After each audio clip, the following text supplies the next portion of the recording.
Hi, hi to everybody. Good morning to all those people that are following us in North America, and good afternoon to all the people that are attending to this conference on this side of the Atlantic. We are more than 850 people attending this conference. This conference is organized by the International Foundation on Big Data and Artificial Intelligence for Human Development. And this conference is focused on a crucial issue for everybody. That is, how can we measure the extreme climate events? And this is also the key factor to understand the real character of this foundation, to put together the scientific community and the business community to identify instruments to improve the quality of human development. But let me start from the very beginning. I am Patrizio Bianchi. My name is Patrizio Bianchi, and I am a scientific director of this foundation. And now I think that we have to answer to the question, what is that, this foundation? Who are the participants? And which are the main objectives? Okay, I think that we can send this short video explaining why we want this foundation and what is that, this foundation. Please, the video. The Big Data and Artificial Intelligence for Human Development Foundation, IFAB, is promoted by the Emilia-Romagna region and was set up to consolidate and supplement Italy's science and technology expertise, supporting the revitalization of the entire European production system in the process. IFAB's mission is to promote the development of big data and artificial intelligence technologies and innovative scientific methods, which can be used to drive sustainable human development.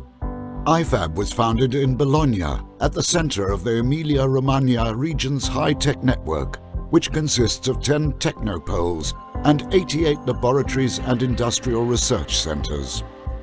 Since the early 60s, Italy's scientific high-performance computing expertise has been concentrated in Bologna.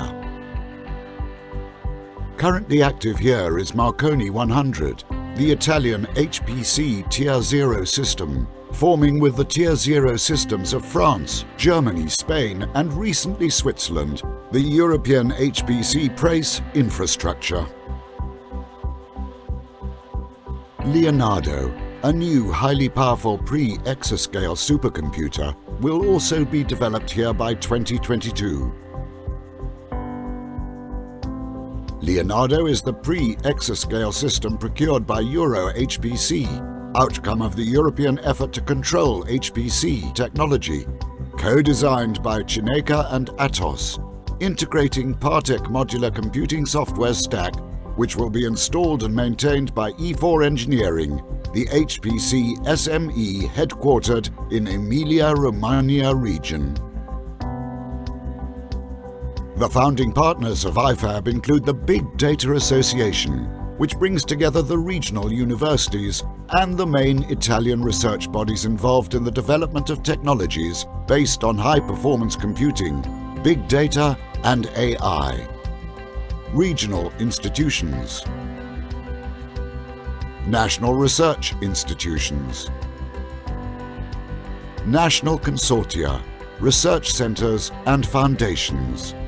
Universities.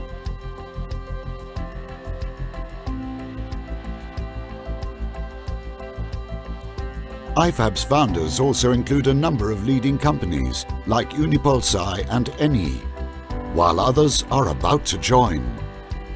Finally, another of IFAB's partners is Atos, European leader in the fields of cloud solutions, cybersecurity, and high-performance computing. The composition of the foundation is consistent with its mission of integrating the research system with the production system of large, medium-sized, and small businesses. The International Scientific Board is the body that guides the actions of the Foundation, envisaging medium and long-term scenarios regarding the development of science and technology in response to the challenges of the new millennium. Members of the board: Ursula Basler, Patrizio Bianchi, Matteo Valero Cortes, Luciano Floridi, Anna Grassalino, Thomas Lippert, Florence Rabier, Alec Ross, Alberto Sangiovanni Vincentelli.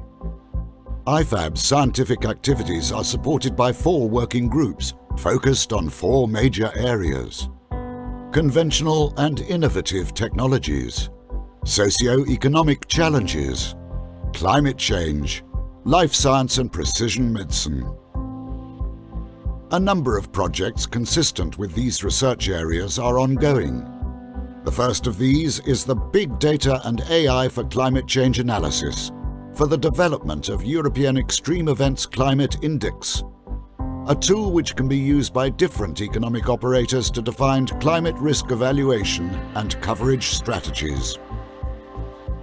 The second project is Big Data for Data Society, the Case of Human Habitat Management project.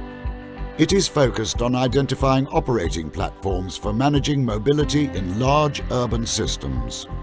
The goal of the Quantum Technologies project is to define the functional answers that high-performance computing may provide, both on pre-exascale systems and on systems based on the most recent quantum advancements. The aim is supporting the scientific and production system in the transition towards quantum technologies. The BBC project focuses on Big Code, a new way of conceiving software based on AI and ML techniques, and taking advantage of the first institutional European mirror of the Software Heritage Archive, the largest open-source SW archive in the world, hosted at the ENIA Research Centre in Bologna. The multidisciplinary nature of the projects reflects the composition of the Foundation itself and the context in which it operates. In fact, the Big Data Technopole hosts numerous entities which can take advantage of the high-performance computing services supplied by the current Marconi 100 and the future Leonardo supercomputer. Here at the Technopole, the scientific and business community will be able to make use of the Marconi National Laboratories, advanced laboratories for carrying out research into new production and service activities, downstream from high-performance computing. A founding pillar of a national and international network of application laboratories. The Big Data Technopole has also been proposed as the headquarter of one of the institutions of the United Nations University, dedicated to the application of big data and artificial intelligence for the management of changes to the human habitat. The result is an ecosystem in which research is transformed into innovative capacity that can revitalize European development and identify tangible new solutions for the goals established by the United Nations. An infrastructure dedicated to global development, with IFAB the meeting point between the technological potential of high-performance computing, sustainable development according to the guidelines of Europe and the United Nations, the management of the territory and of an increasingly complex society, investment and production possibilities in the business world. In fact, only through the interaction and integration of these systems is it possible to rise to the challenges of the present and construct a better future.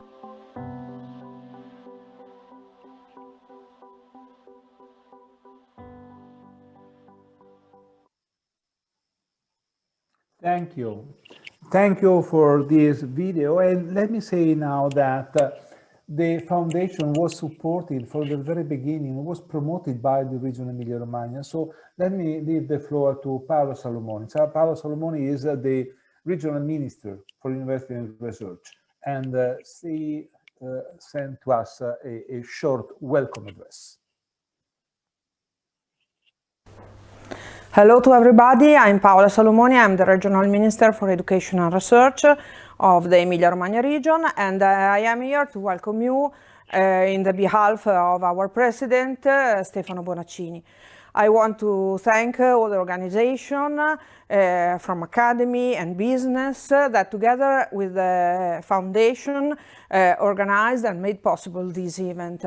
Unfortunately, I cannot attend the event itself, but I want to underline the importance of this first international meeting, international event organized by the Big Data and Artificial Intelligence for Human Development Foundation. It represents in the same time the beginning of an important program of activities led by the foundation, and also the significant research result that it's part of the foundation elective fields of the research. I don't want to waste your time, so now I will leave the field to researcher and to the research itself, and I wish you enjoy the rest of the event. Thank you, Paola. Antonio Zoccoli is the president of the National Institute for Nuclear Research, and he is the vice president of the association Big Data that is putting together all the national institutes. Professor Zoccoli, it's up to you now. Thank you very much, Patrizio. If the organization may allow me the video, maybe you can see me. Otherwise, I can say a few words. It's a real pleasure to welcome you on this webinar, on this event. The Big Data Association is, since the beginning, one of the actors of this action that the Emilia-Romagna region promoted on big data. Let me spend a few words on the history. It was, I think, 2018 when we started to discuss how to work, how to contribute in this area. It was clear at the time that in the coming years would have been produced an unprecedented amount of data, both from research community and the society. I mean, small and medium enterprises, industry, public administration, agriculture, medicine, and so on. And it was evident that the nations or the community able to produce, store, and analyze this data will have a leading role in the future society. Following this idea, Regione Emilia-Romagna, the university and the research institution decided to play a major role in this field and created the Big Data Association. It was the first organization working on this field, and then it was coming on the floor the foundation, which is a more structured action. So the member of the association are university, research institution, and national center. The goal of the association is to promote access computing resources, high throughput and high performance computer to maximize the potential of existing innovation and research plan, sharing knowledge and results, to facilitate the cooperation between public and private entities, international cooperation activities, and develop skills with the big data and artificial intelligence domain. And this is even more important because the region Emilia-Romagna will become a sort of European data valley, since the region decided to open the Technopolo site to host big computing facility like the one of ECMWF, the European medium weather forecast, and the new supercomputing pre-exascale computer of Cineca, the Leonardo computer, and the computing center of INFN, the National Institute for Nuclear Physics, which is working on particle physics and the CERN data. So this it will be hosted in Bologna, more than 17% of the computing resources of Italy. So it was natural then to create an ecosystem around the infrastructure and to start a big, a diverse portfolio of activity. One of these central is the climate change study. So welcome to this webinar, and I think this is a natural continuation of our work. Thank you, Antonio. The foundation is a public-private partnership, and the private partners are quite prestigious. We have Eni, the Eni, that is the big Italian oil company, and on the other side we have, as a founder, UnipolSai. Here we have the general manager of UnipolSai, Matteo Laterza. Matteo, it's up to you now. Thank you, Patrizio. And my personal contribution to this event is to restrict my speech in order to leave more time to the other speakers, also in consideration to the big interest that there has been in the event that we are organizing today. As you correctly said, UnipolSai, together with the Big Data Association, is a founding member of IFAB. Almost 1 year ago, we decided to give a positive feedback to the call for interest in the foundation by the Emilia-Romagna region. And we did it because we are convinced that Italy needed a private national initiative to concentrate and coordinate forces to foster applied research in the fields of big data, artificial intelligence, and climate change. Italy has top-class skills, and in particular Bologna, with its world-class high-performance computing infrastructure and scientific base, was and is the most natural place to locate such an initiative. We want this project to be accessible to the entire country, and for this reason, of course, we welcome Eni that recently joined IFAB as a founding member, and we hope that other Italian national champions will follow soon. When we decided to contribute to IFAB, we envisaged that IFAB would become the engine of research and technological transfer from the university and research institutes to the economic system. This, on our opinion, would help to fill the gap between research findings and their applications to the Italian economy, a gap that our country faces in comparison with other European partners. An initiative solidly anchored in Italy, but also linked to the European supercomputing and applied research network. For these reasons, we are particularly pleased to see today the presentation of IFAB first project that concerned the European Extreme Event Climate Index. We see this as an initial step toward making the tools for managing weather-related extreme event risks available. Our country and Europe need better and more accurate information to enable insurance companies and financial institutions in general to offer coverage for these events. And for this reason, we are confident that time will prove that ECUBE-CI, that we will discuss later on, is a step in the right direction. And now, as promised, I will stop here and I leave the virtual podium again to Patrizio. Thank you very much. Oh, thank you, Matteo. Okay, now it's time to rapidly move to the event, but let me say the last thing. One of the basic issues that we have to face in our foundation is education. We have the possibility, thanks to Atos, to start a training program on a quantum emulator. A quantum emulator is the possibility to train our people toward the new quantum technologies. And this is extremely important for us.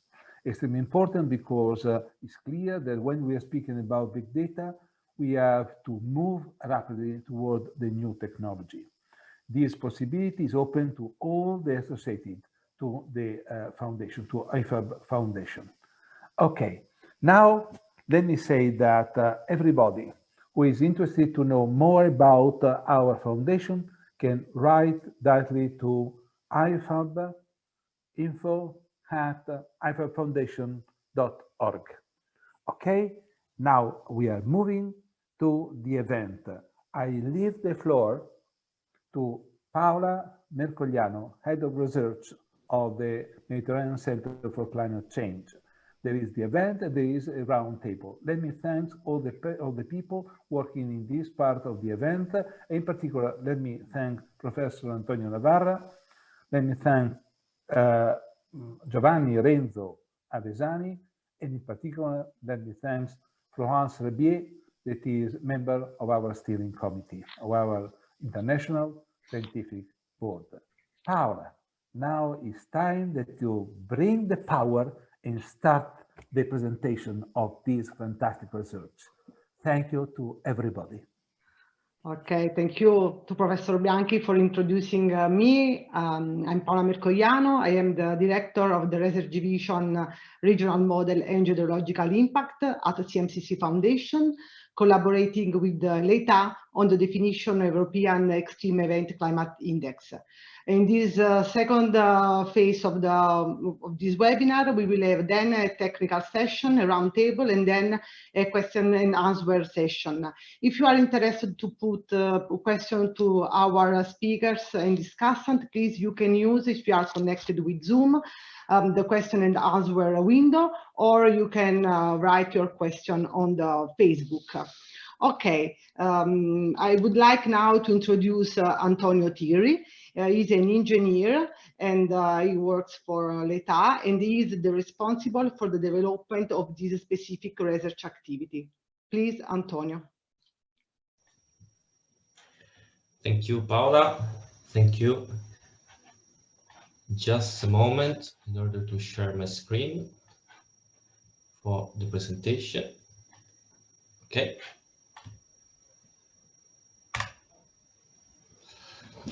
I hope you can see the presentation.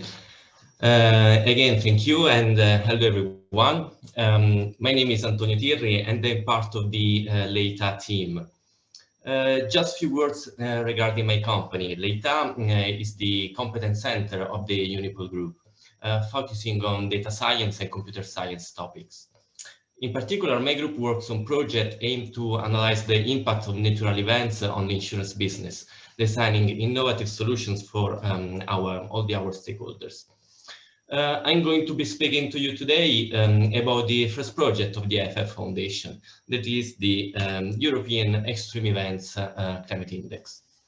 So, first of all, I want to start discussing the primary need behind the project.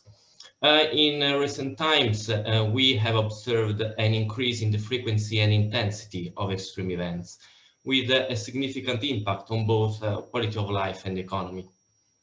Even from our perspective, that is an insurer perspective, claims that are caused by natural events are becoming more and more relevant.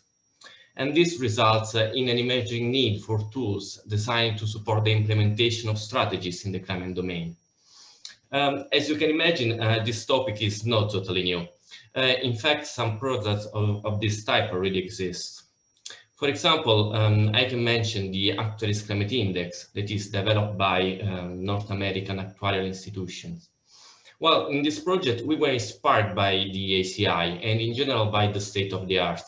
Then we implemented a set of improvements to create a tool with data that is available for Europe, but also for the rest of the world. Then the results is the design and the implementation of the European Extreme Events Climate Index. So let's see the reasons behind the choice of the name. We use European not only because the project is made in Europe, but mainly because we base the index on data released by European programs and institutions. We chose extreme events because the index describes well the occurrence of the most dangerous events, that are the extremes. Then climate, because you can use the EQ climate index to describe well climatic trends. And finally, index, because we needed a simple tool that could be easily processed and integrated into existing processes. IFAB, that is the International Foundation Big Data and Artificial Intelligence for Human Development, is the main sponsor of the project. And as mentioned before, IFAB has the mandate to promote cooperation between public and private sectors in the field of innovative technologies. And in this sense, the EQPCI project perfectly matches this topic. Then we have the Euro-Mediterranean Center on Climate Change. The CMCC is a reference point in Europe for climate change studies, and in this project assumes the role of scientific partner. Then finally, last but not least, the third participant in this project is my company, Leithà, acting as technical and insurance partner. In this slide, I reported 4 key concepts related to the EQPCI. The first one regards the input data. We calculate the index using the 5th generation of reanalysis data that are released by the ECMWF as part of Copernicus Climate Change Services. The strength of this choice is that the data is available at global level with a delay of only 5 days. Another important thing to say is that the index has multiple components, and it can be considered as an ensemble of indices. At the moment, we have 5 main components, each of which describes a specific atmospheric condition. We have precipitations, we have extreme temperatures, we have drought and intense wind. It is also possible to calculate a summary index using a combination of components, and at this time we are using the average between components. We will release the index with monthly updates, and each value of the index describes the anomaly of the current month with respect to the reference value in the baseline. And regarding the spatial aggregation, at the moment, the EQPCI is published by country, but there is the possibility to perform different kinds of spatial aggregation. And in this sense, the only limit is the spatial resolution of the input data, which is very high. This slide shows a high-level view on how a component is calculated. We will explain all the details during the CMCC presentation that focus on technical details and scientific details of the index. But basically, we have a reference period of 30 years that we named the baseline. And then we have the observation months. They have in common the computation of what we call the characteristic variable for the component. The characteristic variable is specific for each component, and it describes the extreme events. In the baseline, we also do the computation of the mean and the standard deviation over the months of the calendar year in order to derive the reference values. So at the end of this process, we will have 12 values for mean and 12 values for the standard deviation. Then the next step is the standardization. In this phase, we standardize the characteristic variables of the observed month using mean and standard deviation of the corresponding reference months in the baseline. Then the final step is the aggregation phase, when we aggregate all the components into one general index. And as I mentioned before, in this case, in this first phase, we are using the average between components. The EQ climate index can be used in different types of use cases, and here I reported a short list of examples. Each use case can exploit either the general index or a combination of the different components. A first use case regards the insurance business, and is the improvement of budgeting and risk management activities. For example, the index is useful to forecast the impact of future claims that are caused by extreme natural events. But another one is the possibility to link innovative financial instruments to the EQPCI trend. But the index could be also a clause of a reinsurance treaty, or can be a part of a parametric insurance policy. Since the EQCI provides an objective measure to monitor climate trends, it is possible to use the index in educational applications to raise awareness about climate change or to support public institutions in implementing sustainable development policies. In this phase, information about the index is available in two different ways. The first one is through the IFAB website, and here in this slide I reported the address. This is ifabfoundation.org/E3CI. Here you can find a general description of the index together with its components. And on the same pages we will publish in the next weeks the engineering guide, which will be the reference document for the project. Then we have a visualization dashboard that allows the navigation of the index information. And in this slide, I have reported a picture of that dashboard. More specifically, as you can see, there is the possibility to filter the visualization by different kinds of parameters, such as observation months, component, and so on. Then after a selection, each country on the map is colored according to the index value of the selected months. And with a click on a country, it's then possible to visualize the entire time series for the selected components. Here, for example, the figure shows the general version of the Italy's index. You can see a peak in October 2018 when we observed the Vaia storm in the northern part of Italy. And other analysis like that you will see in the next presentation held by CMCC. Then on the other hand, expert users can download the EQCI data from CMCC data client platform. And this is another information that you will find in the next presentation. So before closing, I would like to thank IFAB, CMCC, and in particular all the Leithà team who worked with me on the project. And of course, thank you very much for your attention. If you have any question or comment, please feel free to contact me. Thank you again. Thanks, Antonio, for your nice talk introducing the European Extreme Event Climate Index. And now I would like to introduce Guido Rianna, scientist at the CMCC Foundation and scientific responsible for this activity. Please, Guido. Thanks. Good afternoon to everyone. Thanks to Antonio for his interesting talk about the index and its significance for financial and insurance sectors. Now I'll try providing more details about the components, their definitions, the scientific background. Okay, we have defined, as said before, 5 components related to its stress, cold stress, extreme precipitation, drought, and extreme wind. The selection stems from the experience of North American and Australian actuaries' climate indices. However, for each component, a climate indicator has been adopted as a sort of proxies for weather-related hazards. But now it's time to give some insights about climate indicators.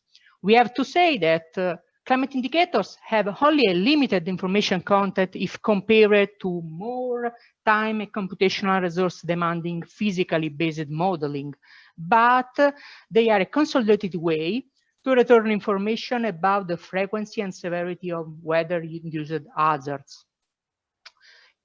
We usually use this one for moderately rare events, while for rare events, more complex statistical approaches are required, for example, extreme value analysis.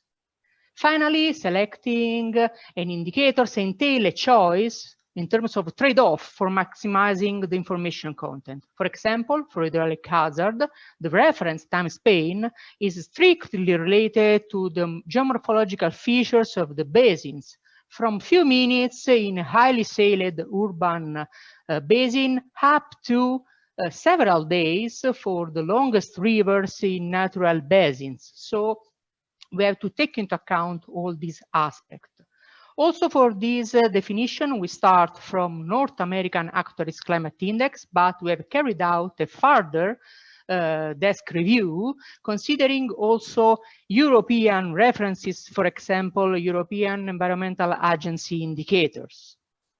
Okay, the reference dataset, as said before by Antonio, it is the 5th generation of SCNWF reanalysis, EURA5, with a global coverage and an horizontal resolution of about 31 kilometers.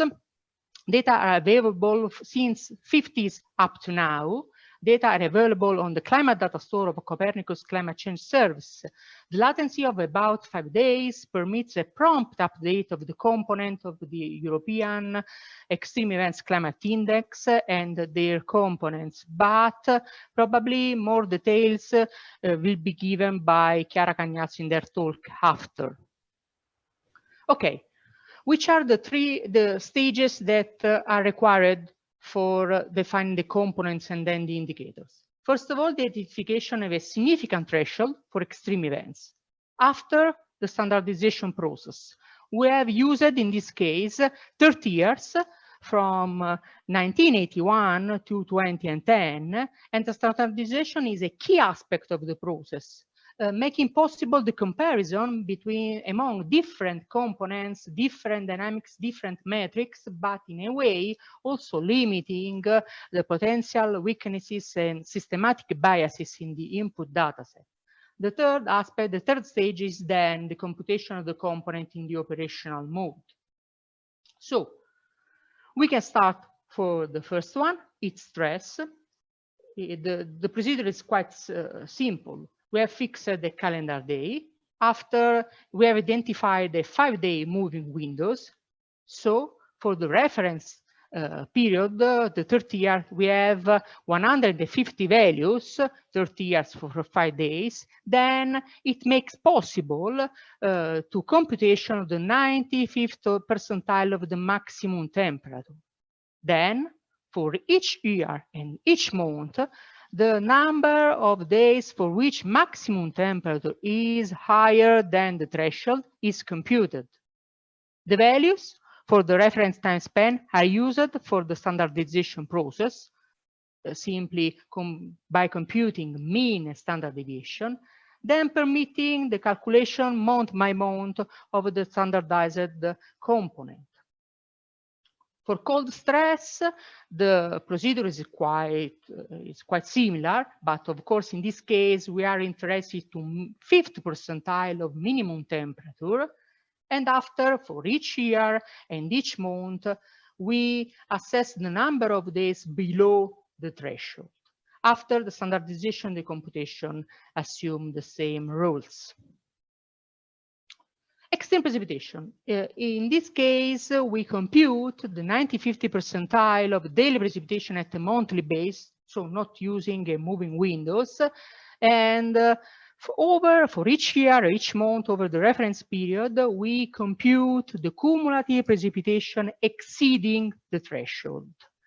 After, for each month over the reference period, these values are used for standardization, then permitting again the computation of the component month by month. For drought, we select in this case a very consolidated indicator, standardized precipitation index, as suggested by McKee and colleagues.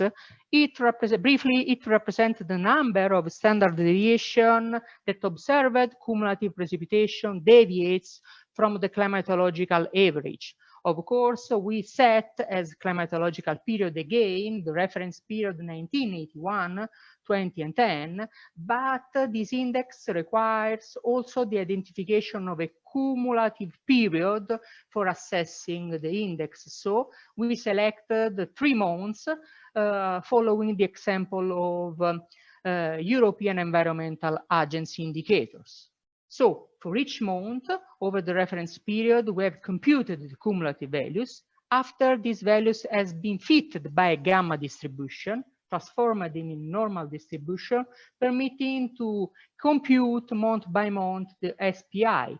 Of course, to maintain the consistency with the other components for which, following the general rule, the higher the value, the higher the expected hazard, we use the opposite of the SPI3 value. Finally, we have extreme wind. For extreme wind, we again define the 95th percentile of maximum daily wind speed at monthly basis.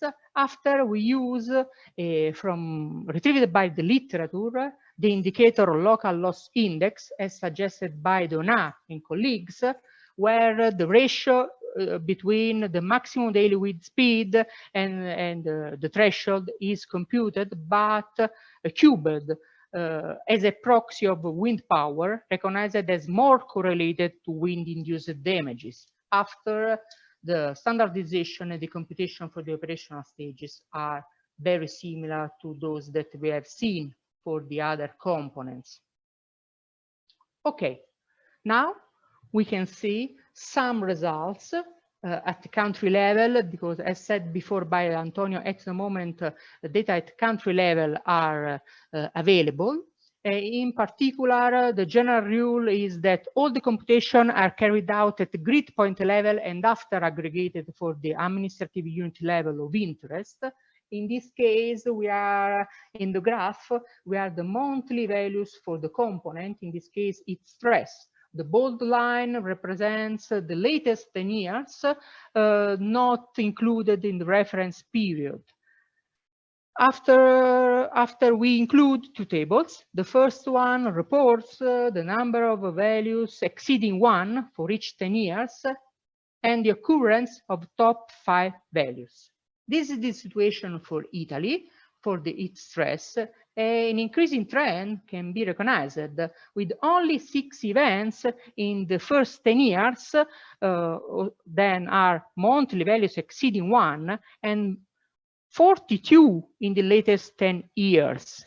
3 or among the top 5 values are again concentrated in the latest 10 years, and in some cases, high values are well correlated to, unfortunately, to large impact.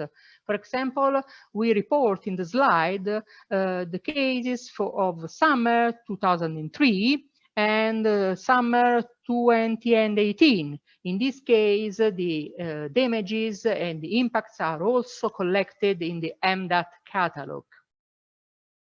Okay. For cold stress, a decreasing trend can be recognized with 19 events in the first 10 years and only 4 in the most recent 10 years. Okay. Also in this case, we have at least two events reported also in the MDAT catalog. For example, for the winter 1987 and the winter 2012. Extreme precipitation. In this case, we can be recognized an increasing trend. Only a monthly value exceeds 1 in the first 10 years, while 15 values exceed the same threshold in the latest 10 years. And 4 over the top 5 values are again occurred in the latest 10 years. In this case, we have different values, monthly values associated to large impact, also reported in this case in the MDAT catalog, but also in the rapid mapping activation of Copernicus Emergency Management Service. The acronym for these events are reported in the slides. In this case, we consider, for example, October 2018 and November 2019, where different events affected different parts of Italy. Okay, for drought, we have that top 5 values are all concentrated in the most recent 10 years. It is important to see how the last spring, beyond the COVID experienced by Italy, was among the driest for the country, with different values much higher than 1. We have also a photo by the Po River.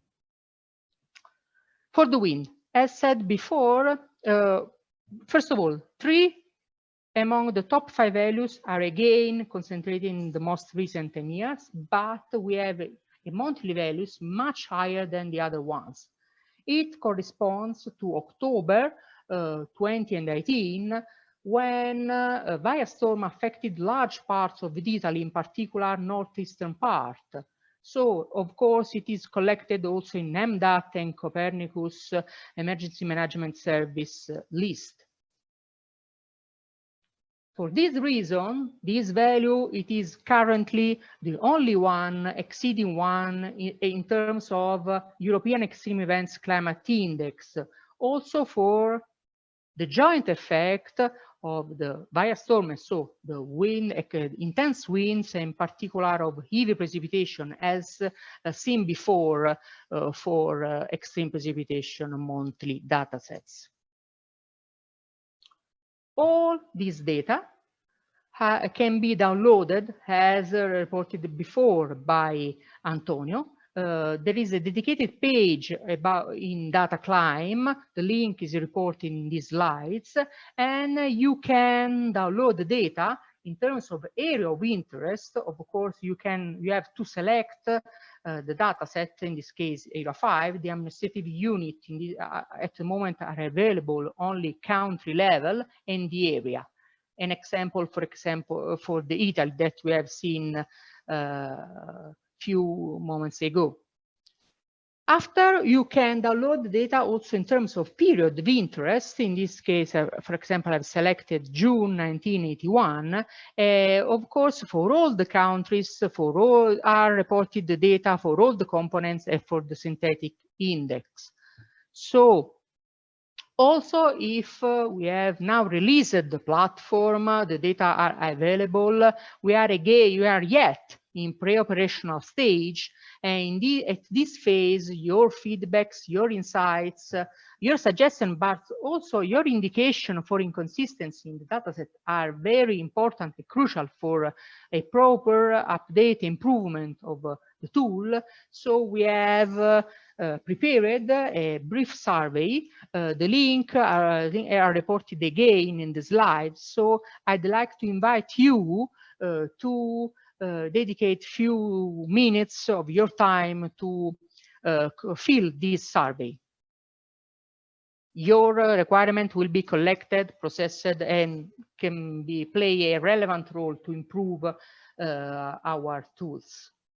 Finally, some ideas, some insights about next stages. We are divided in short term and long term. First of all, in a few weeks, the data will be made available at finer levels of administrative aggregation, for example, NUTS 1, NUTS 2, and so on.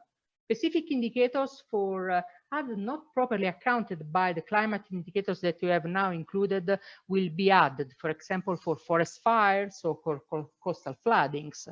The added value associated to use of the Area 5 land with an horizontal resolution of 9 kilometers is now under investigation. Afterwards, the data for indicators as computed by North American Actuaries Climate Index over Europe will be added and made available for downloading in the Data Climb page, permitting the comparison between the two approaches. User and engineering guide, as said before by Antonio, will be finalized and included in dashboard in a few days. A dedicated on long term, a dedicated platform to consult the downloaded data is now under development. After a systematic comparison with data components as computed by North American Actuaries Climate Index is now allowed by the release of the Era 5 data since 50s. Finally, our ambition is that of moving from the other to the risk, including also data about exposure and vulnerabilities. Thank you for your attention. Of course, I'm available for your questions. Thank you.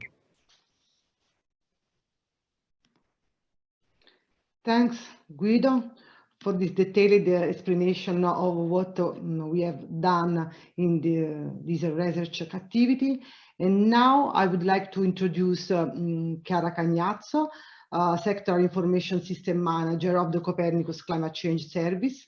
We invited Chiara today to give an overview of the Copernicus Climate Change Service and to explain us the main features of the reanalysis Era 5 that, as Guido already explained, was adopted to implement the European Extreme Event Climate Index. that is a data set publicly available on the Copernicus platform. Okay, please, Chiara, you can take the floor. Thank you, Paola. And good morning or good afternoon, everybody. I'm going to summarize a bit some of the activities, the data and the tools that we develop at the Copernicus Climate Change Service that are related to the extreme events and explicitly in the context of adaptation to climate change and attribution. So I'm going to share my screen. Please let me know if you may see my screen. Yes, and my presentation in full mode. Okay. Fine. Thank you. Okay, so studying geophysical extreme events is, of course, absolutely important in terms especially of their impacts. Let's say that the variety of extreme events is enormous. If we think, for example, of the way they manifest or where they manifest or their length, and of course, their impact. In this slide, I'm reporting some numbers from the WMO Atlas of impacts from extreme events. And extreme events have caused loss of lives and enormous economic damages. And here I'm referring to extreme events that include droughts, floods, windstorms, tropical cyclones, storm surges, and extreme temperatures, among others. So let's say that understanding of the extreme events is becoming a priority. And this is especially in the context of the climate crisis. And I would say that we need, in this case, for making a step forward, both an empirical knowledge, but also advancement in the basic knowledge. Now, the word extreme has, of course, many different meanings. And in general, we may say that in this context, it may be used to identify something that it is very rare, or something that is very large, or even maybe very small, but also something with a very high impact. And of course, those three concepts are overlapping, but they are not the same. So when studying extreme events, we take into consideration the timescale of the system, but also the temporal length and the spatial extent of the event. So, for example, thinking of slow onset events such as droughts or cold spells or heat waves versus fast events like flooding or tropical cyclones. And for studying this kind of events, of course, we need data. And we need data and we need tools. And of course, those data and those tools have to be fit for purpose to study such events. And this means, of course, some technical characteristics of the dataset, such as the high spatial and temporal resolution, or, for example, an extensive time coverage, thinking of characterizing extreme rare events, but also quality related to temporal homogeneity of the data, presence of drifts and breakpoints in the datasets, or characterization of known biases. And finally, also the usability of the dataset is quite important. So, are the data accessible? Are the datasets maintained? Or are they provided in near real time? Or are those evaluated and quality controlled? And all those concepts, of course, let's say, connect to the concept of an operational service. So, the Copernicus Climate Change Service is one of the 6 services of the Copernicus program. And the Copernicus program is the program for Earth observation to monitor Earth and the environment. Different satellite data are becoming available and will continue to become available within this program. And data are free, are open access, and they are accompanied by quality information. And C3S, the Copernicus Climate Change Service, is one of the 2 services that is operated by ECMWF on behalf of the European Commission. So what does C3S, the Climate Change Service, offer? So it offers open and free access to climate data. It offers tools needed to use the data. It offers information on sectors, quality assurance, user support and training, climate change assessment, as well as outreach and communication. And all those activities are done in an authoritative, but also standardized way. And I think that here, in this case, standard is really a keyword. So if you think, for example, of extremes, we need reference data, but we also need standard methodologies. And this is what the C3S operational service offers. So in practice, it offers data and tools that are found in the climate data store that is here a one-stop shop for data and tools. So we think of the data and we go back to the reanalysis. So the data that were mentioned in the previous two presentations by Guido and Antonio.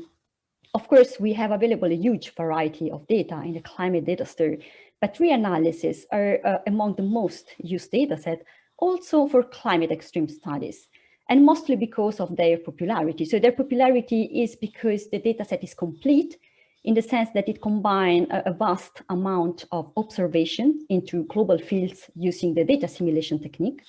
The data set is consistent because reanalysis combines model data with observations from across the world into a globally complete and consistent data set using a model, the laws of physics. And they use the same physical model and data simulation throughout the entire procedure. The data set is convenient in the sense that there are maps without gaps. So they are always available in the same way to the users.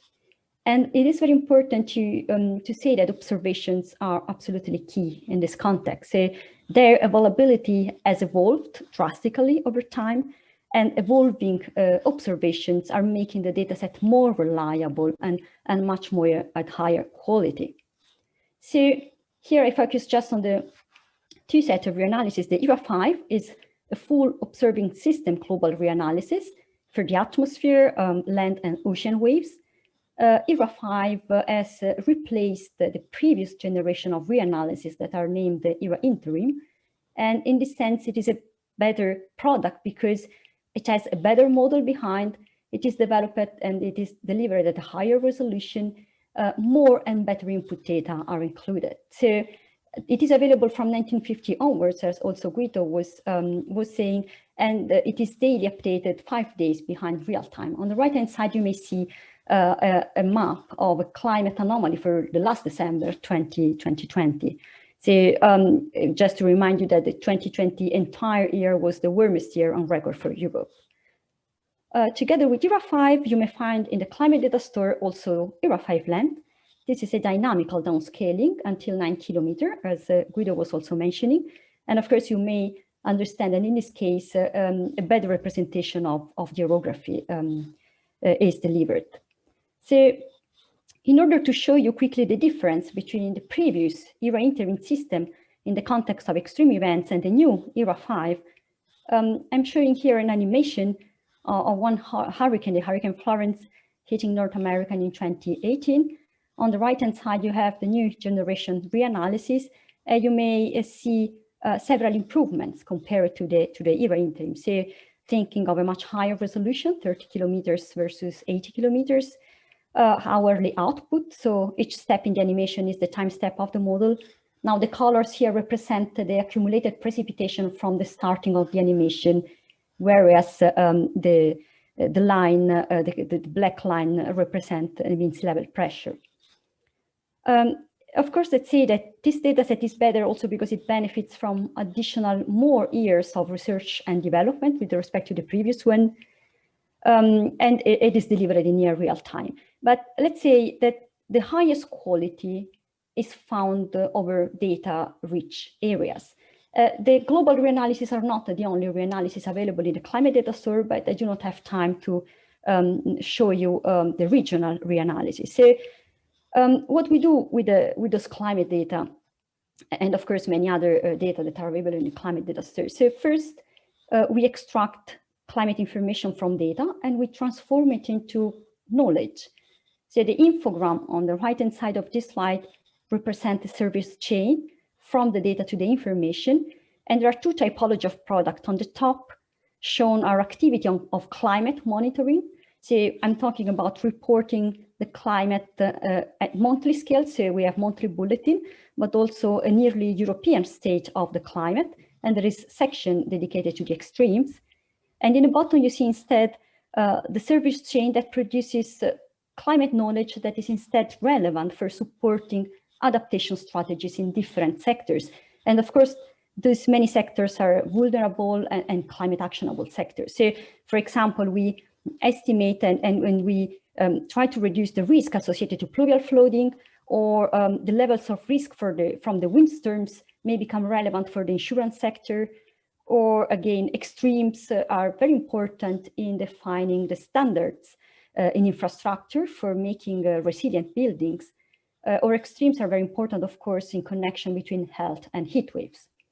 I will show you just one only example coming from those activities, and this is in a collaboration with CMCC.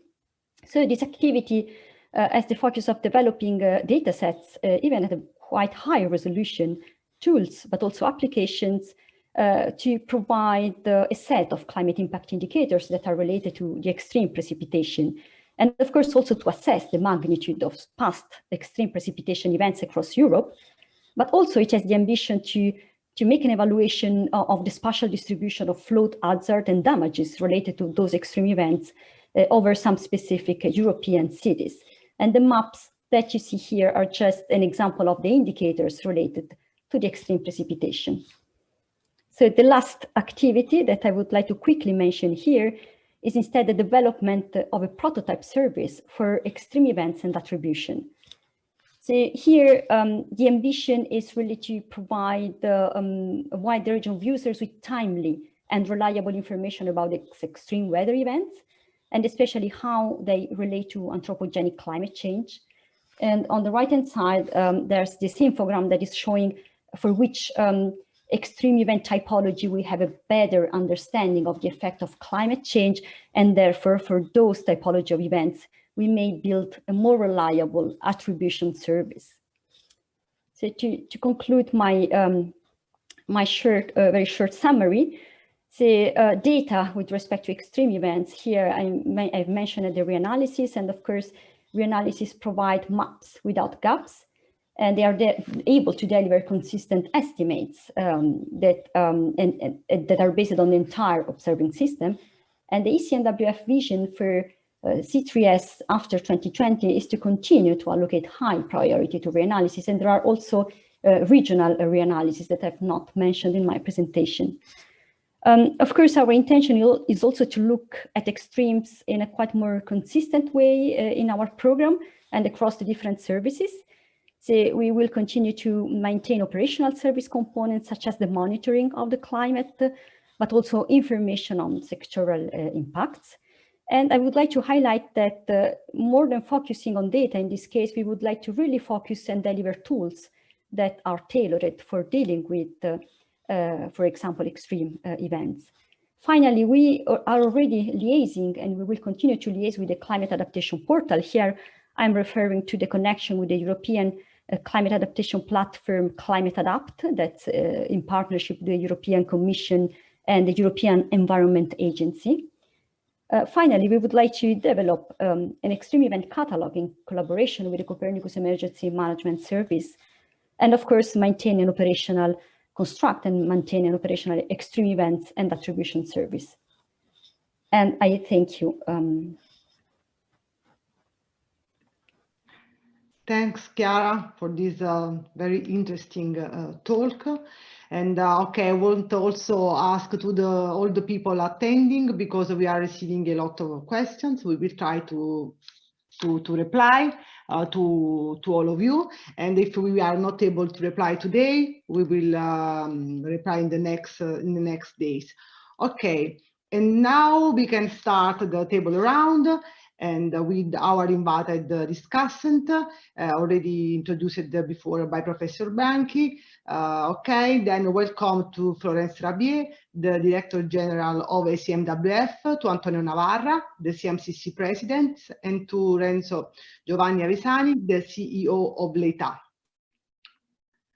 Okay, perhaps, okay, you can switch on your camera.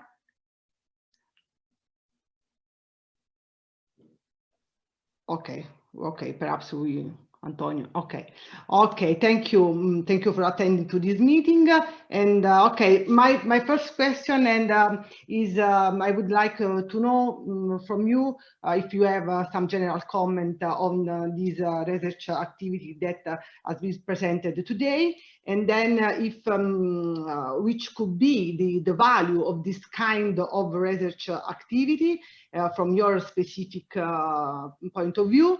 and the perspective that this kind of activity can open for the research on climate change and related risk. Okay, we can start from Florence Rabi. Okay. Okay, thank you. Thank you very much. And thank you for inviting me to attend and contribute to this event. It has been most interesting until now, and in particular, the increase in heat stress and extreme precipitation that we saw in the recent past has been really quite striking in the presentation. And generally, I think we cannot really overstate the importance of this work. It has been mentioned, but it's obvious that when we look at the consequences of extreme events in terms of financial and human losses, we need to better quantify the risks caused by these events, and especially in the context of the current climate crisis. And these synthetic indicators supporting the activities of actuaries in particular show how this should be done in collaboration with the relevant sectors of the economy, and in particular with insurance in mind in this case. So Chiara also presented other examples. She presented the example with CMCC, as she explained, that looked at the future risk of pluvial flooding in cities to support disaster risk reduction. So that's also a very relevant example. I can also mention that we have also developed a catalogue of windstorms for Europe, which was also developed in close collaboration, interaction with the insurance sector.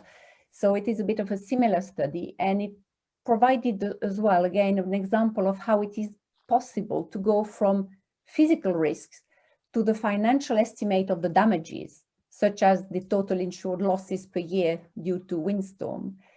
So, as presented by Chiara at ECMWF in the context of the Copernicus Climate Service, which we operate on behalf of the EU, we are also contributing to this sort of studies, such as the innovative eCubeCI service presented today. So I think maybe to broaden it, where else could this information about climate risk and extremes be used?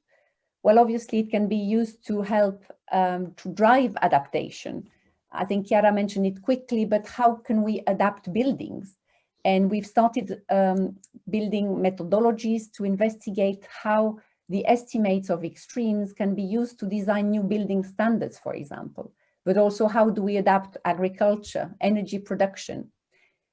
And like many sectors, organizations and businesses, financial institutions will also be affected by the changing climate.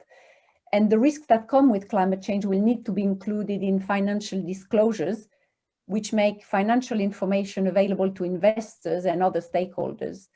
So as you know, the TCFD, the Task Force on Climate-Related Financial Disclosure, was launched a few years back to develop climate-related financial risk disclosures for companies to align their disclosures with the needs of the stakeholders. And ultimately, it's used to integrate climate-related risk into decision-making. So it will be relevant for all aspects of the economy. But when financial institutions conduct analysis of climate risk, they need data on climate hazards and assets for sure. But processing these climate data need strong expertise in manipulation, data management, and also a good understanding of our jargon a bit in the climate community. On top of it, we are lacking a standard methodology, reference data sets, and this means that service providers and financial institutions work with different sources, different approaches for studying the same risk hazard. So as a result, the comparison of the different assessment outcomes is almost impossible. So for Copernicus, we are assembling a data set of climate hazard that will be a reference, we hope, for assessing physical risks that aligns with the TCFD recommendation. So building an authoritative, public, and up-to-date reference hazards data set will benefit the financial industry. It will promote the development of a standard methodology, and it will support institutions in their way of thinking, in the forward-looking climate resilience strategies. So this is another area that will benefit from climate information. So I've mentioned these different areas. So insurance, of course, which is directly related to this topic, that disaster risk reduction, climate adaptation, financial disclosure. So there are many more sectors that will benefit for better tools like the one shown today to quantify extremes in the changing climate. I would just like to finish by saying you know, where do we see the future as well? How can we go further to support all these applications, and how do we see the long-term future? So first of all, it's very important that Copernicus continues to involve and bring authoritative climate information for all to use and for all to build tools on, like this has been shown today. But also what we need on top of these high quality information is for various users to easily interact with climate information, to bring it together with their own data and their own tools so that they can provide the information directly relevant to them. And in particular, the definition of extreme is quite user dependent. So an extreme for an application will be a bit different from an extreme for another one, which will be less dependent. So more interactivity will be useful in that respect. So the climate data store provided by Copernicus is already providing a sort of interactivity. And the DRCs, in particular Wikio, which are data information and access services developed in the context of Copernicus, are already going a long way into providing data and information along processing resources, computing resources, tools, and other relevant data. But to really satisfy the user's need, I think we need to go even further. We need this climate data store, and we need the DRCs and all these tools to scale up considerably. So in the same way, you know, although, and Chiara has shown that the improvement in the reanalysis has been going on, but the quality of what we provide is high. It is gold standard. I think we can't hide that we are providing very good information that people can rely on to build their tools. But with more data and more computing power, we could provide much more. And this is exactly what the newly announced Destination Earth, or Destiny initiative from the European Union proposes. So it's one of the initiatives identified in the European strategy for data building on the Green Deal data space. And I think what's important to note is that the European Green Deal actually goes hand in hand with the digital transition. So, you know, we've been talking in the introduction about AI, and I think this initiative really, it culminates these, the marriage between the Green Deal and the digital transition. It culminates in this initiative, which combine the EU's investment and activities in AI, in supercomputing. We talked about the large supercomputer like Leonardo, in cloud computing, and in, of course, connectivity networks and Earth observation that will really bring together European scientific and, very importantly, industrial excellence, which is a bit one of the goals of this foundation. So Destination Earth, or Destiny, aims to develop a very high precision digital model of the Earth to anticipate, monitor, better understand, and react in time to the challenge of climate change. So this is what we call a digital twin of the Earth. So it's a sort of living digital replica of the Earth that will give us the knowledge that we need to protect our planet's future. So it is combining the physical world. You know, we have the knowledge, of course, of the real physical world, the atmosphere, the ocean, the land, but also you have dynamic models, so the simulation of the Earth. And the digital twin will be driven by this advanced modeling, but also AI. And it will be fed by the continuous measurements, the observations, the data from the real physical world. And that's combining this information that we can provide some insights into how our planet works.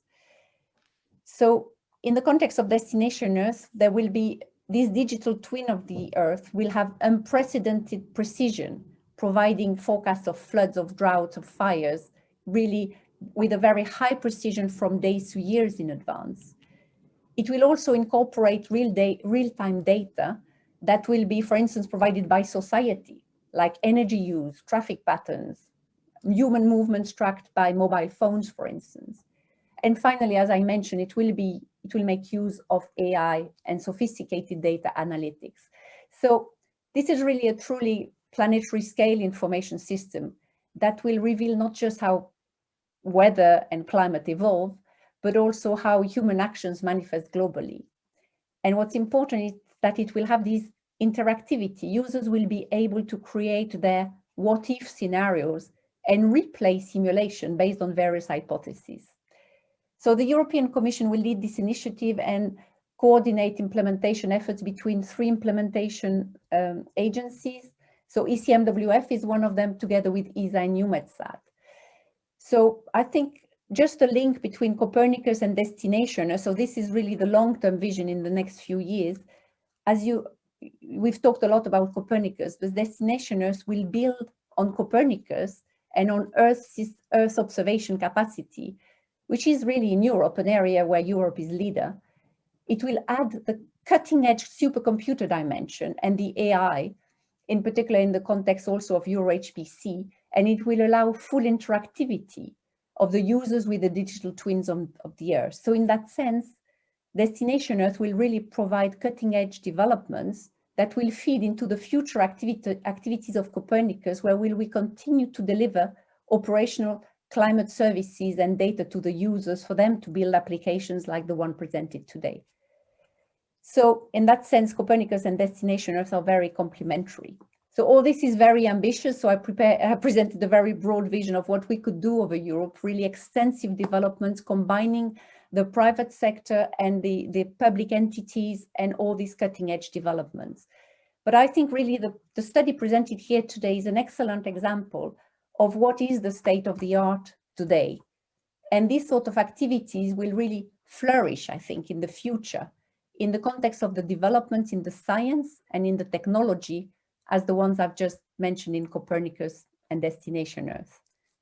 And I will conclude there. Thank you very much. Okay, thank you, Mrs. Rabier. And now I won't leave the floor to Renzo Giovanni Avesani for his contribution. Thank you. I will spend a few minutes going through the kind of experience that we experimented during the development of this project.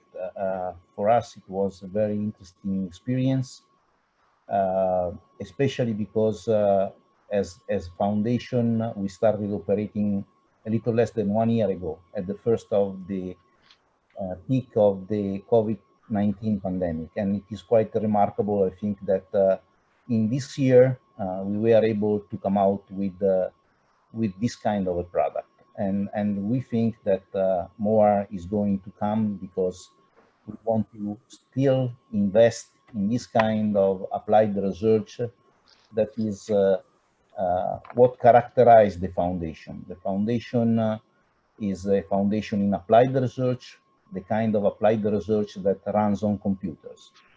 As I say this, I remember that IFAB is part of the infrastructure that there is in Bologna, the Bologna Technopole, which is one of the most powerful APC centers in Europe and possibly in the world. Well, why do I think that eCubeCI could be useful to people and the economic system? I will briefly go through 3 suggestions. eCubeCI provides, in my opinion, useful information. It promotes research and cooperation. And finally, and for us as insurer, the most important thing is the first step toward envisioning a market. So let me go briefly through these 3 reasons in favor of this kind of work. In the first place, I do not need to remind you or anyone else the economic and human damages that extreme events are causing. In recent years, there even seems to have been an increase in their number and severity. Still, we know very little so far about them. We don't know in advance when, where, and how they will happen, and this is open field of research. But still, as of now, we need to provide insurance. We need to provide protection and information to face this kind of risks. It is very difficult to provide affordable protection against them without accurate measurement of their frequency, severity, and their granular distribution over a geographical area. IFAB, when commissioned this research, had this kind of needs in mind. The second suggestion that I have is that E-CubeCI is a perfect pretext to promote cooperation and collaboration among like-minded people. Our friend at the European Center for Medium-Range Weather Forecast and Copernicus developed very sophisticated tools to monitor the atmosphere and collect data. It is very important for them, in my opinion, to know all the possible uses that this data can have and address all the necessary refinement in their data collection process. They need to know all the different data needs and the value that this data may have in different fields. Therefore, we are particularly happy to have them here today. Finally, as a first suggestion, I would remark that E-CubeCI is a first step, I would say, a stimulus to start building a fundamental piece of infrastructure that today we do not have, a market, a liquid, transparent market where weather-related events could be priced and exchanged. To do this, we need data, publicly available, reliable, and certified data. We need to work on data. We need to refine E-CubeCI in many ways. We need to liaise with other market participants to better tailor the index. We need to start designing product linked to E-CubeCI and start testing them. At the end, if we are lucky and determined, we will be able to offer to our citizens better and more affordable insurance product and contribute to their peace of mind. The development of a market, of a new market, is not easy, but we trust that markets have a magic. In fact, let me show the magic that is built inside markets by quoting a famous sentence from Winston Churchill and rephrase it. It has been said that transparent and liquid markets are the worst type of exchanges, except for all those other types of exchanges that have been tried from time to time and failed. So this is the way I see our work ahead. Thank you. Okay, thank you.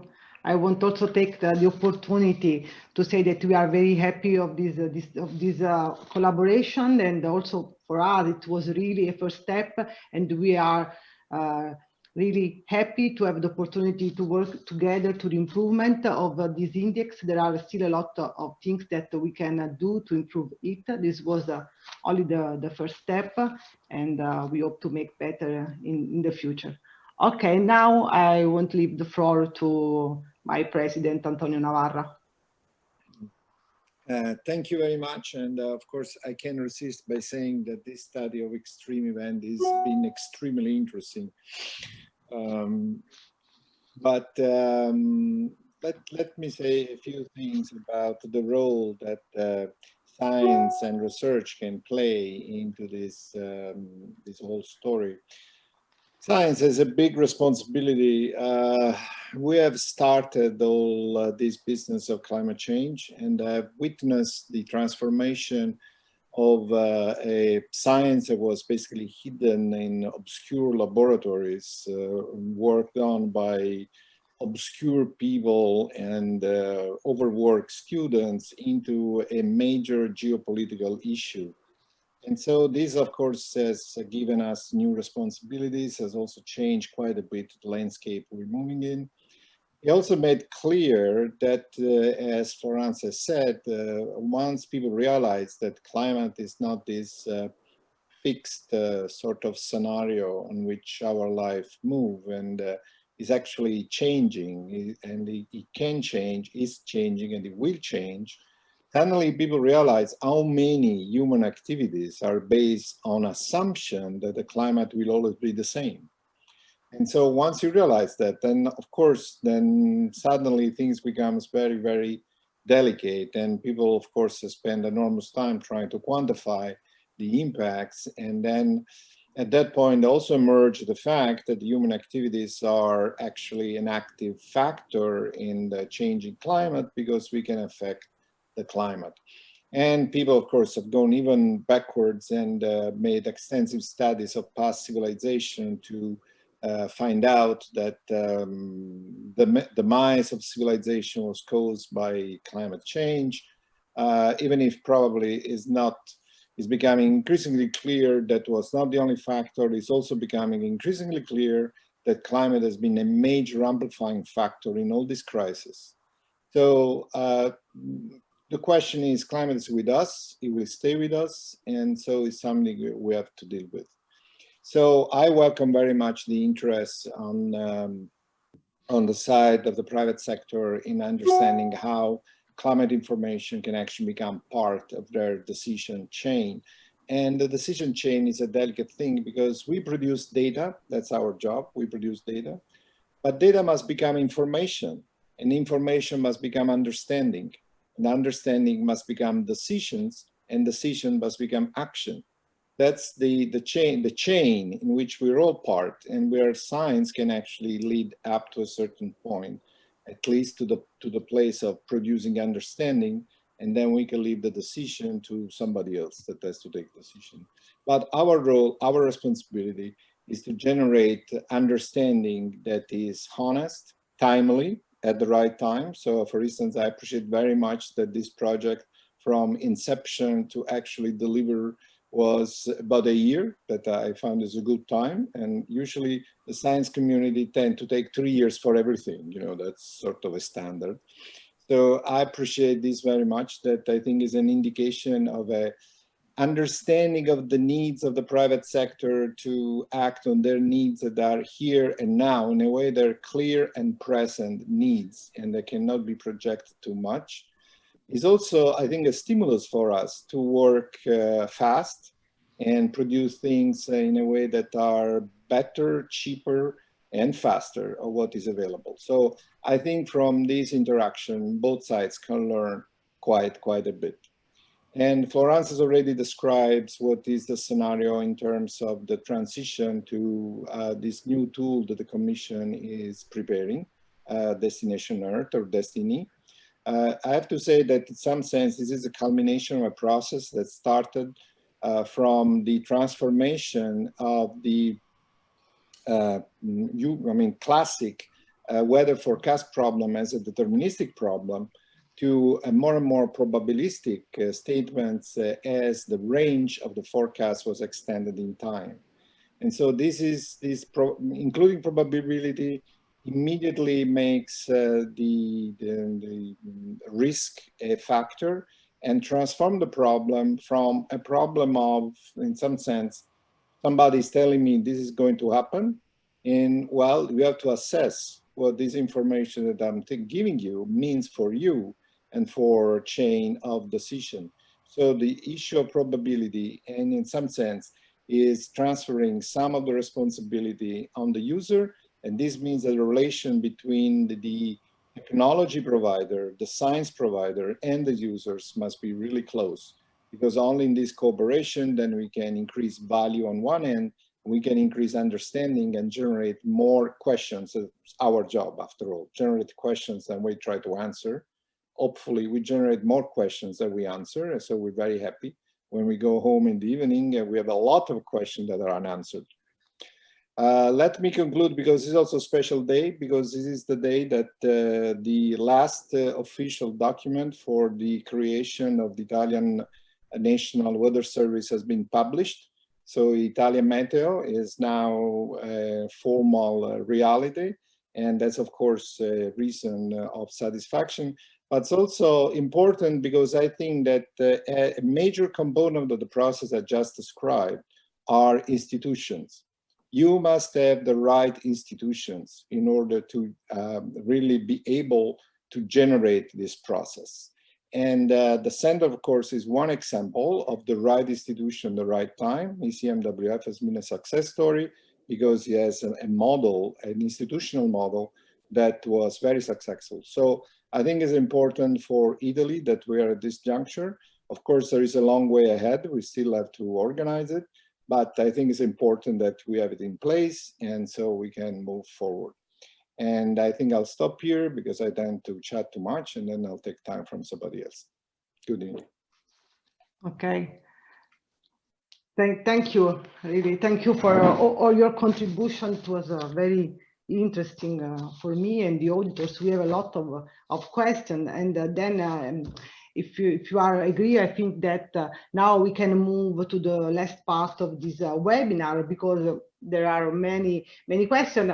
I think that we have time perhaps for one question to Florence Xavier, because there are a lot of questions concerning the future of the plan about the future of reanalysis. If you plan to have availability of new reanalysis, and to have the people want to know which are the main features of these reanalysis, of this new generation of reanalysis that eventually you plan to have in the next years. Okay, so I can say that yes, we are indeed usually redoing our reanalysis on regular timescales. So at the moment we just published the reanalysis era 5, which is a big step forward, as Chiara explained, because it's a really high resolution, and it went back now to 1950, which is the first time we go back with the same reanalysis from 1950 to now, and will continue. But when we upgrade our understanding of the model and of how the Earth system evolves, for instance, now in our forecasting system at ECMWF, all the different components of the Earth system are coupled between the atmosphere, the ocean, the land, the sea ice, etc. So we always improve our representation of the Earth. We also, when we go back in time, we always reprocess some data, some satellite data that we can reprocess, and also we manage to retrieve some old data. So it's worth doing regularly reanalysis every few years, and we are thinking that the next one, ERA 6, will be produced in a few years, and it will be again more coupled between, for instance, the ocean and the atmosphere. It will include better physics, better understanding of the Earth system, and hopefully better observations as well. So indeed, ERA 5 is there to stay for a while, but then we are already working at the next generation of reanalysis, and we'll continue doing that. Okay, thanks. And for Antonio Novara, what about the next generation of climate data? What do you think? Which are the main features of that this data, this new climate data, has to have, especially for support this kind of applications? Well, I think reanalysis, as Florence said, is the center. I think is the the building block of any analysis. I think one of the things that we'll try to move on is to expand. We need to include more data that is not traditional physical data. So we need to include biogeochemical data and chemistry data, and also social and economic data. There is an effort underway to try. The problem with the socioeconomic data is that they're not really gridded, and so sometimes they're difficult to compare together with the other ones. So there are efforts underway, including at our place, to try to find a reasonable way, that meaning more or less consistent way, of generating gridded socioeconomic data, so that we can start cross-analysis of environmental data with the socioeconomic data. I think that would be a major step forward. I think we'll open a lot of new science and research, because it will give us the opportunity to try to put together the impact directly from the environmental data on the socioeconomic outputs. So that's probably the most exciting thing that I can think of right now. Okay, thank you. And looking to the question that we are receiving, we have also a question for Avisani. What could be the added value for the indexing, including also data for vulnerabilities and exposure, permitting the risk analysis? It would be extremely useful, especially since this is going to be the base in order to be able to understand in terms of probability and values what we are facing and what we have to ensure. As a matter of fact, with what we have on the table today, the E-Cube CI, we are already undertaking some estimate at the system level, at the, in terms of what is the kind of exposure that there are in Italy. And this is a first step in order to be able to confirm and evaluate the goodness of the kind of data that we are collecting and the kind of indication that we receive from the index. Okay, thank you. Very, very important. Okay, it is really difficult for me to select the question that we are receiving. Okay, I have one question for Guido. If you plan, or if you and Antonio, I don't know which best guy to reply to this question. If you plan to also have a new configuration of the index, including future projection. Yes, we have not included in the list of our future actions, but probably we could include also because our standardization process it's quite good to include easily also information about future projection. Okay, we use at the moment a reference period that we can use also for future projection, providing more insights for insurance and financial sectors also about this one. Of course, in this case, we can exploit again Copernicus Climate Change Service and Climate Data Store for hosting at the moment Eurocordex climate projection that at the moment represent the state of the art for the Europe in terms of climate projection. Okay, speaking about Bologna, in the framework of the project Highlander, we are also providing the analysis at 2 kilometers over Italy. And then this could be also another opportunity, also if we don't have, of course, an ensemble, but this could be nice to show if there is an added value of a very high resolution data set or not. Okay, also for you, Guido, there is a lot of questions about validation. Are you trying to validate the component of the index? Okay, it is a very challenging task. At the moment, we have collected data, we are considering data from different catalogs for the different components. As said before, we consider NDAT, but also the rapid mapping activation, the lists carried out and made available by Copernicus Management, Emergency Service, and so we are validating these events with the higher values that we have in our catalog month by month for each component. Okay, of course, it's quite easier to validate the single components rather than the entire index. Okay. We have also some questions for Antonio. Okay, the first one, if there is any restriction on the use of the data.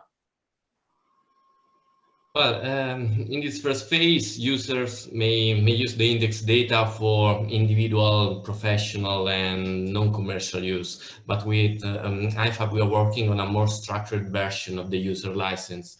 The important thing to say is that the intent remains to foster the index use and the dissemination. Okay, great. And also, what about the documentation? Do you plan to have a documentation available about this index where it will be available?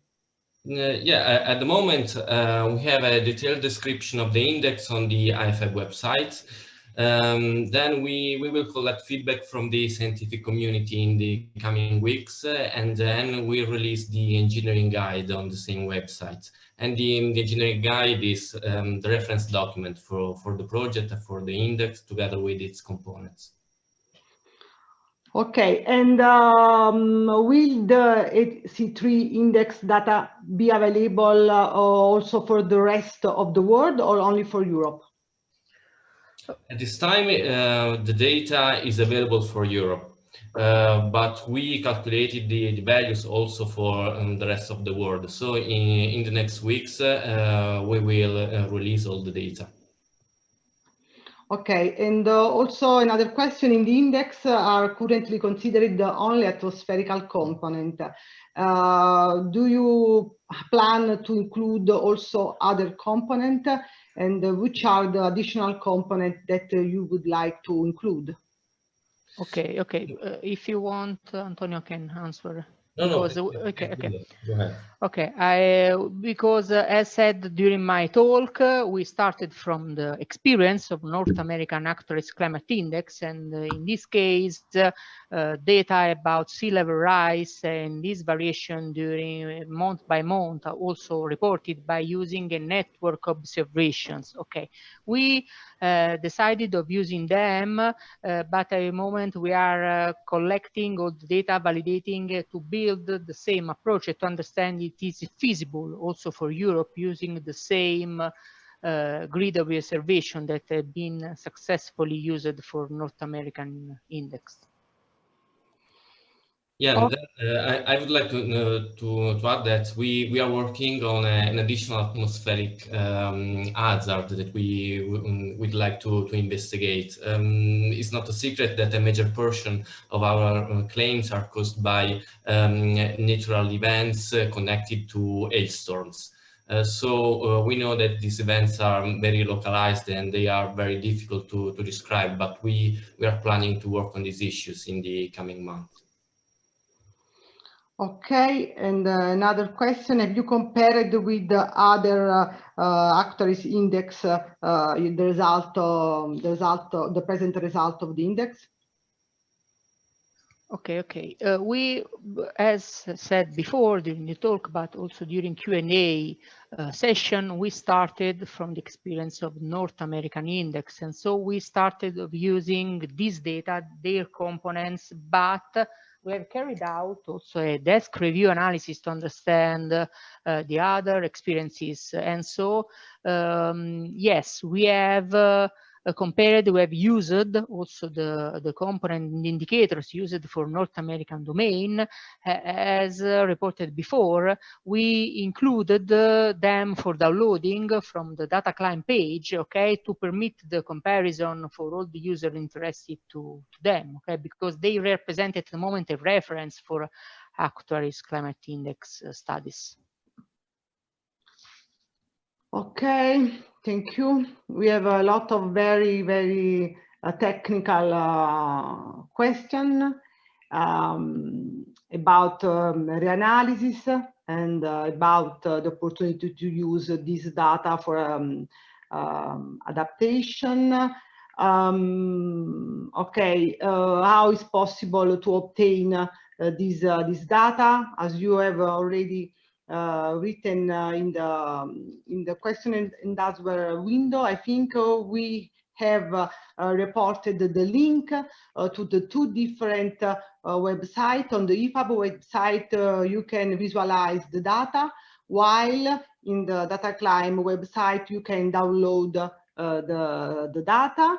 And about the Google form is included in the question and answer window. Okay, and okay, perhaps I think that we can stop now, because there are many questions but are really technical about the selection of the indices and so on. Then I think that it is better than our speaker will reply directly to the person. Okay, and okay, I want to really thank you all the speaker and all the discussant and all the people attending to this session. And now I want to leave the floor to Professor Bianchi for the final greetings. Thank you. Oh, thank you, Paola. Let me say that I am very happy. I'm very happy because it seems to me that this is the best presentation of our foundation. There is a question that our follower posed. Do you think that is it possible that this kind of event can influence government and policy? I feel that this is our duty. I think that the duty of science and scientists today, together with the business community, is to offer to the government of the countries, to offer to the Commission, to offer to all the people the possibility to use all the instruments for human development. I feel that this is extremely important, and the fact that we started with this huge problem of climate change and how can we measure the effect, the damages of I want to say extraordinary, I hope extraordinary, extreme events, I think is extremely important. We have to know. We have to know, and to know is extremely important also, to work together for a best future. I ask you to stay in touch with us. We want to stay in touch with all the people that attended today to this forum. And I feel that we can work together also in our future. Thank you to everybody. Thank you to the researchers. Thank you to the three friends who discuss today about these results. Thank you to all the people who permitted us to have this webinar, to the technical assistants, and of course, thank you to all of you. And we consider you our friends, and I think that is a good start for our activities, for our joint activity. Thank you so much, and see you soon.